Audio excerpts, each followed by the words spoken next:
friends, welcome back to Diversity and Inclusion Storytime. This month is February and our theme is we are celebrating Black History Month this month. And so all three of our stories today are about, we have characters who identify with Black culture. So our first book is called Parker Looks Up, An Extraordinary Moment.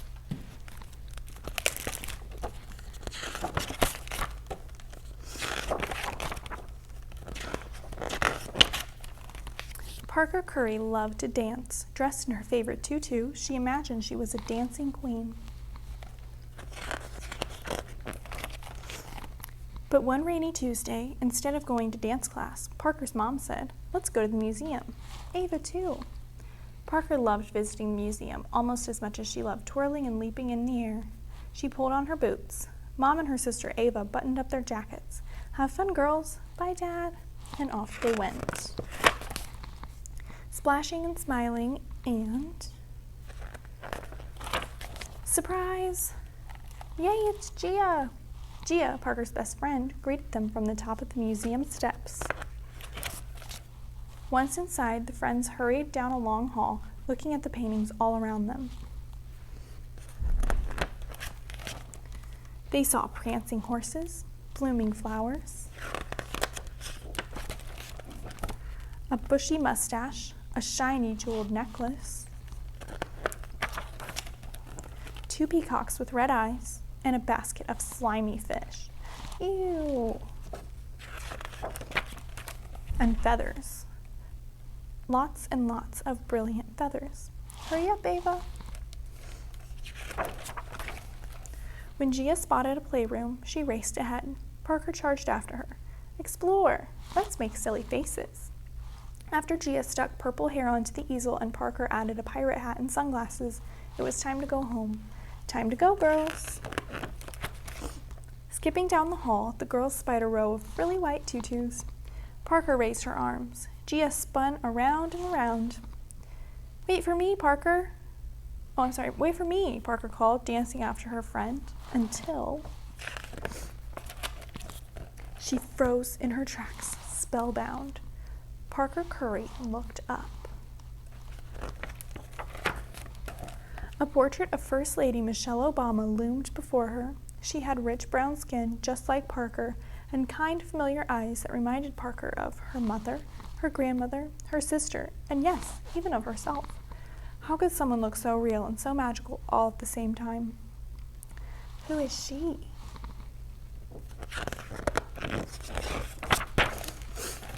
Mother, lawyer, writer, caring, hero, friend, sister, courageous, smart, inspirational, confident, dynamic, honest, advocate, volunteer, mentor, hopeful. Parker's mother's voice filled the air, her words coming to rest squarely on Parker's tiny shoulders. "She is a queen," Parker whispered, unable to look away, to move, to breathe. In that moment, Parker saw more than just a portrait. She saw a road before her with endless possibilities. Suddenly, Parker felt a small hand in hers, and the spell was broken. "Come look, Ava," she said, putting her arm around her little sister and standing tall. For Parker Curry was feeling powerful and strong, and even though she hadn't moved, inside, she was dancing.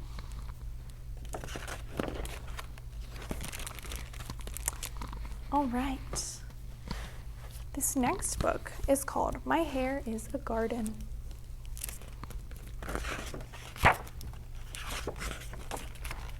I was always drawn to Miss Tilly's house. She lived 4 houses down and across the street from our house.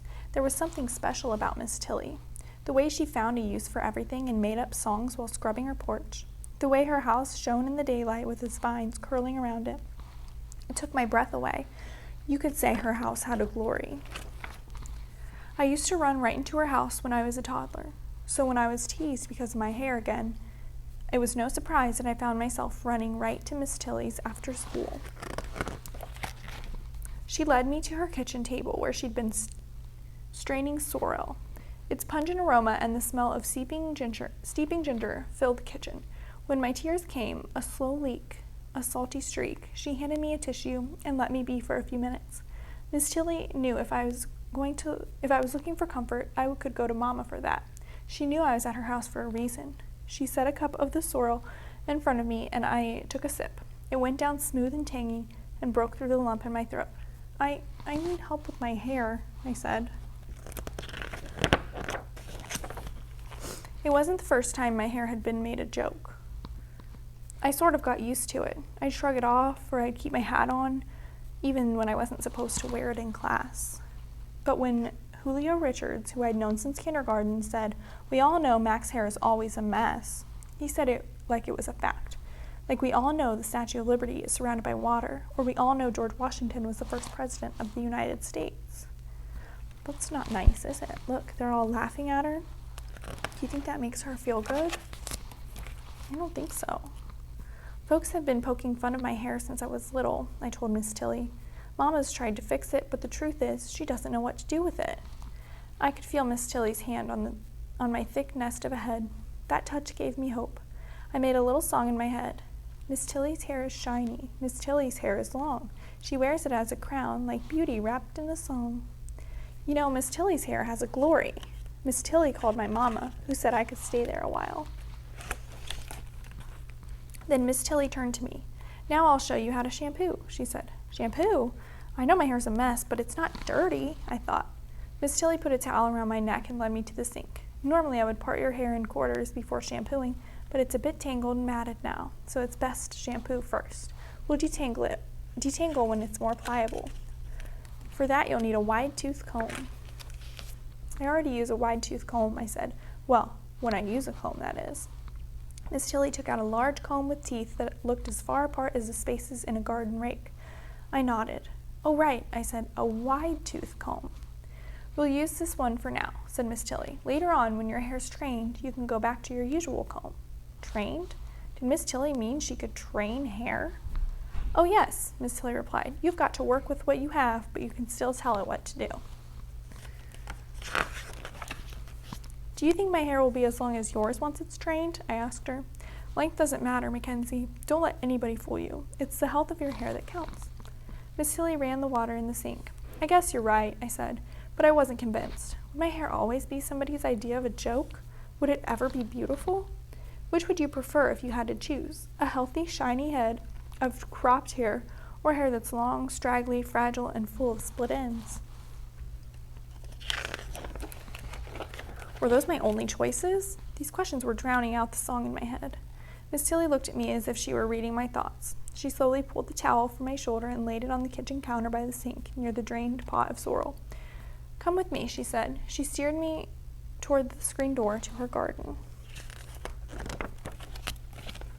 Miss Tilly's backyard was a paradise with so many shades of green, bright pockets of colorful flowers, and cool shade. I could barely take it in. It was as if someone had taken a big paintbrush and made bold strokes of green, then used countless little paintbrushes to fill in the details. We walked over to a bench and sat down. I inhaled deeply. The backyard didn't smell like the rest of the neighborhood. It smelled, well, alive. I wanted to know every part of this garden. I reached down to feel the ground. The earth was damp and cool. It felt like it was giving me something I couldn't see. "How did you create this, Miss Tilly?" I wanted to know. 30 or more years ago, I put some seeds in the ground. Miss Tilly said, "I planted cuttings from neighbors and friends' trees, bought a few plants and bulbs from catalogs." I pointed to the tree Miss Tilly called a Japanese maple, the big one that draped gracefully over the garden. "That tree was a cutting?" I asked. "Oh, that was a wee thing at first. The phone company men came through the yard one day and trampled over it with their boots, got in the way where they were sitting to have lunch. I found it plucked up clean and woven into the chain link fence. I gasped.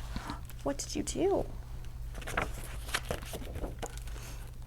"Oh," I cried, Miss Tilly replied. "Paid $15 for that tree, and that was a lot of money for me at the time. But I put that tree right back in the ground and watered it every day without fail." I thought about how that little tree had survived and all the water Miss Tilly gave it every day, even though it just looked like a broken branch. I wondered if I would have given up and thrown it away. I leaned down and ran my hand over some of the tiny plants on the ground near the bench. "What are these?" "Those are succulents. They hold a lot of water. Makes a great ground cover." "They sure are pretty," I said. Miss Tilly looked at me. Is that Japanese maple prettier than those succulents? She asked. Of course not, I said. Even though that Japanese maple's taller? She asked.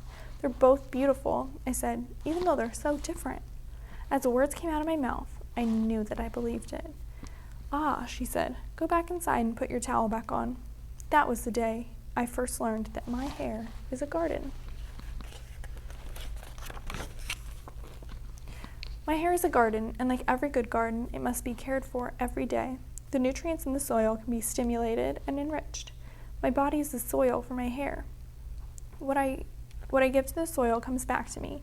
I love to eat right. My words are like seeds that I plant. What I think and speak draws a yield.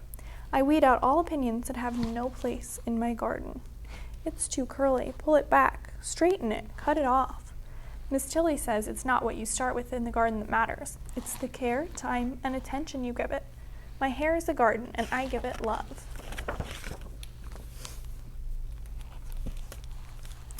The end. All right, this last one here is called Soulway.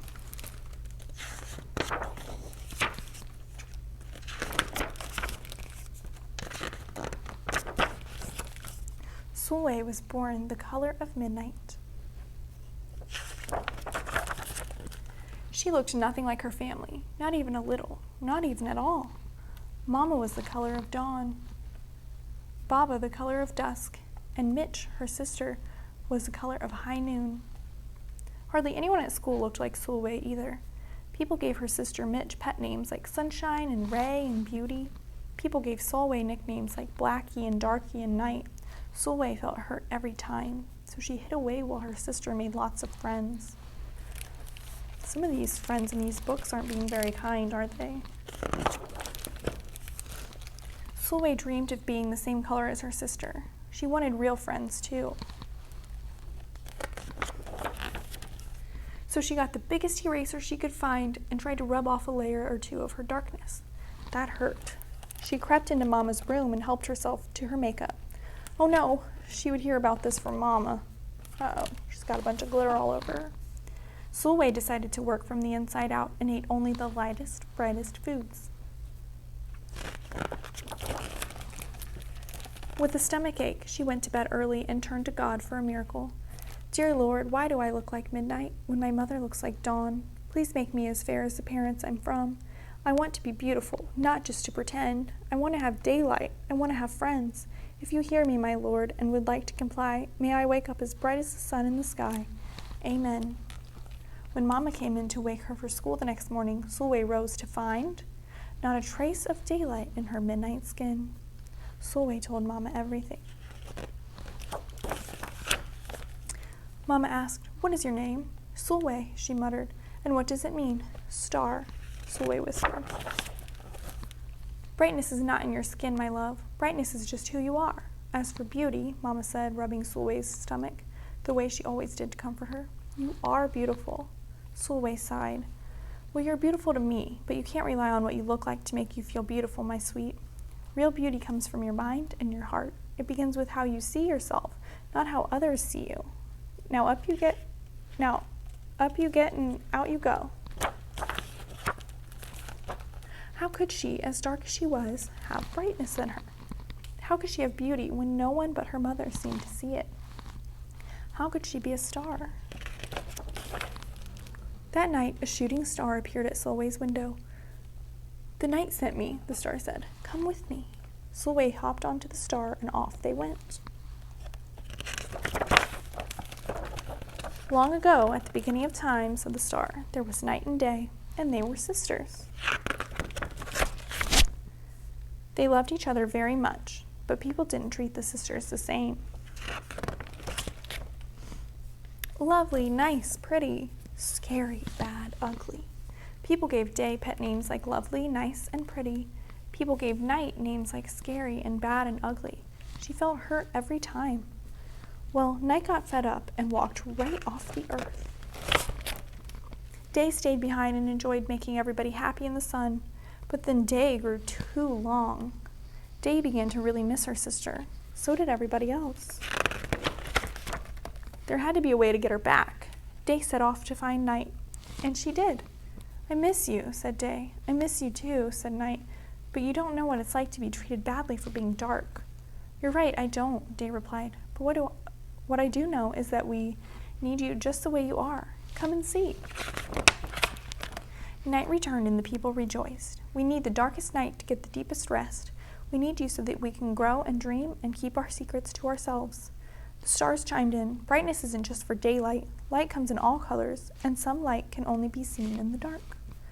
While day had a golden glow, with night everything had a silver sheen, elegant and fine. Day told her sister, when you are darkest is when you are most beautiful. It's when you are most you. Could it be that night did not need to change, not even a little, not even at all? Now that night and day were back together, a little bit of night returned to day in the form of shadows, and a little bit of day returned to night in the form of moonlight. They were inseparable from that moment on and promised to celebrate the brightness in each other, whether people chose to see it or not. You see, the star explained, we need them both, on their sunniest day and their darkest night, and every shade in between. Together they make the world we know, light and dark, strong and beautiful. Soulway rose the next morning beaming.